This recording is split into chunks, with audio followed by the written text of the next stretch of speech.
나눔의 집 직원들이 MBC PD수첩을 통해 법인이 후원금을 유용하고 할머니들을 학대했다고 주장해 논란이 되고 있습니다. 20여 년 전 최초로 위안부 피해 할머니들을 위한 쉼터를 마련하며 할머니들을 보듬었던 나눔의 집이 오히려 학대했다는 보도, 사실관계를 확인하기 위해 이은하 기자가 찾아갔습니다. 지난 19일 PD수첩은 나눔의 집에 후원하셨습니까를 제목으로 직원 7명의 제보 내용을 보도했습니다. 나눔의 집 법인이 후원금을 할머니들을 위해 사용하지 않고 학대하고 있다는 게 주 내용이었습니다. 관계자는 물론 할머니들을 만나 사실을 확인하기 위해 지난 24일 경기도 광주시 나눔의 집을 찾아갔습니다. 나눔의 집 법률대리인 양태정 변호사의 안내로 의혹을 제보한 직원들이 근무하고 있는 생활관 사무실로 들어갈 수 있었지만 직원들의 반발로 취재가 불가했습니다. 열 체크와 손세정, 방명록을 작성하지 않았다는 이유였습니다. 관련 절차를 이행했지만 코로나19로 코호트 격리 중이라 할머니들을 만날 수 없고 취재에도 응하지 않겠다는 입장이었습니다. PD수첩 등은 코호트 격리 중에 어떻게 시설을 촬영하고 할머니와 인터뷰까지 할 수 있었는지 물었지만 이미 완료한 손세정과 열 체크를 이유로 취재진을 경찰에 신고했습니다. 나눔의 집 안신권 소장은 자신은 물론 법인 측 직원의 생활관 출입이 자유롭지 못하다며 사실관계를 떠나 책임자로 스님들을 비롯해 후원자들에게 죄송하다며 의혹에 대한 입장을 밝혔습니다. 요양원을 짓는다는데 이게 상수보호지역이기 때문에 요양원 허가가 안 나요. 개인적인 생각을 얘기했고 그게 뭐 이사회 안건으로 이렇게 통과된 것도 아닙니다. 그래서 또 여기가 또 세계적인 그 일본군 위안부 피해자의 인권 역사의 장이기 때문에 향후 할머니들 돌아가셔도 여기는 일본군 위안부 피해자 할머니들 기리는 역사와 인권의 장으로 남아 있을 거고 또 그 기금도 그런 그 피해자를 위한 추모 기념 사업으로 이제 사용될 겁니다. 나눔의 집 생활관이 아닌 매표소 쪽 별관 건물에서 5년 동안 할머니들의 식사를 챙겨온 조리사를 만날 수 있었습니다. 박 조리사는 방송을 보고 말문이 막혔다고 표현했습니다. 할머니들이 잇몸이 좋지 않아 밥을 물에 말아 드실 때도 있었고 직원들이 식사를 가져왔을 때도 있었지만 극히 일부였으며 5년 동안 가족처럼 어머니처럼 식사를 모셔온 당사자로 참담하다는 입장이었습니다. 한 번도 뭐 아껴 써라 이런 지적 받은 적이 없으니까 제가 쓰고 싶은 대로 풍족히 썼거든요.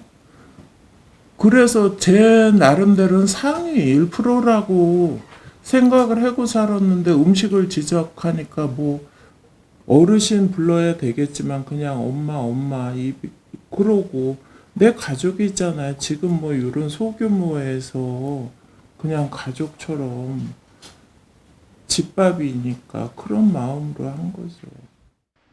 박 조리사는 시에서 지원되는 생계비와 쌀, 과일 등 후원품 외에 400에서 500만 원의 식자재를 매월 구입했다고 밝혔습니다.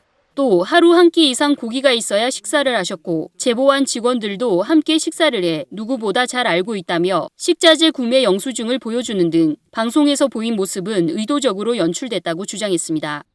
3년여 동안 할머니를 보살펴온 한 요양보호사 역시 4명의 요양보호사가 새벽 5시경부터 4끼의 식사를 챙기고 세수와 목욕 등 24시간 교대로 할머니들을 돌보고 있다며 보훈에서 혼자 사시던 이옥선 할머니는 처음에는 갑갑해 하시다가 이제는 보훈에 가실 생각도 않으신다고 설명했습니다. 속상해서 물어봤어요. 우리가 언제 학대했냐고. 그랬더니 선생님들은 그게 아니라고 선생님들에 대해서는 케어를 잘한다고 얘기했는데 방송국에서 잘랐다는 식으로 얘기를 하더라고요. 보훈에 계셨는데 다리가 아프셔갖고 이제 처음에는 참 민감하셨어요. 처음에 왜 막 돌아다니시다가 이제 여기가 묶여 있다고 생각하셨나 봐요. 그래서 처음에 오셔가지고는 막 안 좋게 그러시더니 지금은 그잖아 고맙다고 여기 갈 생각도 안 나세요. 특히 한 할머니가 침상에서 떨어져 다치신 경우가 있었는데 할머니가 진료를 거부하기도 하셨지만 한 봉사자가 할머니를 병원에 모셔가지 않은 책임을 담당인 나눔의 집 간호사가 아닌 국장 책임으로 돌려 이를 지적하자 사이가 나빠지기도 했다고 말했습니다. 원초적으로 하면 팀장님이니까 간호사 선생님이 병원 모시고 가야 되는 거 아니냐 그랬더니 국장이 그렇지 왜 그러냐 그런 식으로 얘기를 하더라고요. 그래서 좀 안 좋았어요. PD수첩은 할머니에게 단 한 푼도 병원비나 간병비를 쓰지 않는다고 방송했지만 사실 나눔의 집 할머니들은 1급 기초생활수급 대상자로 모든 진료기관에서 의료비가 무료일 뿐 아니라 할머니마다 담당 의료기관이 있고 서울 아산병원은 고 정주영 회장의 유지에 따라 나눔의 집 할머니들을 무료 진료하고 있는 상황입니다. 다음 날 취재진은 나눔의 집에서 생활하고 있는 두 할머니를 핸드폰으로 직접 찍은 영상을 제보받았습니다. 복 받아야 돼. 아이고, 감사합니다. 복 받으세요. 많이 받아. 많이. 요 하늘만큼 받아야 돼. 저 아래서 그냥 지금? 저 아래 누가 그래요? 그런 소리를 해? 그럼 엄마, 여기가 엄마 집이니까. 그럴 사람이 아니야. 법인 측과 대립하고 있는 내부 제보 직원에게 안신권 소장과 관련해 부정적인 이야기를 들은 듯한 할머니는 이내 소장이 그럴 사람이 아니라고 믿음을 표하는가 하면 박 조리사에게 감사와 애정을 표하는 등 할머니들에게서 이들에 대한 원망은 찾아볼 수가 없었습니다.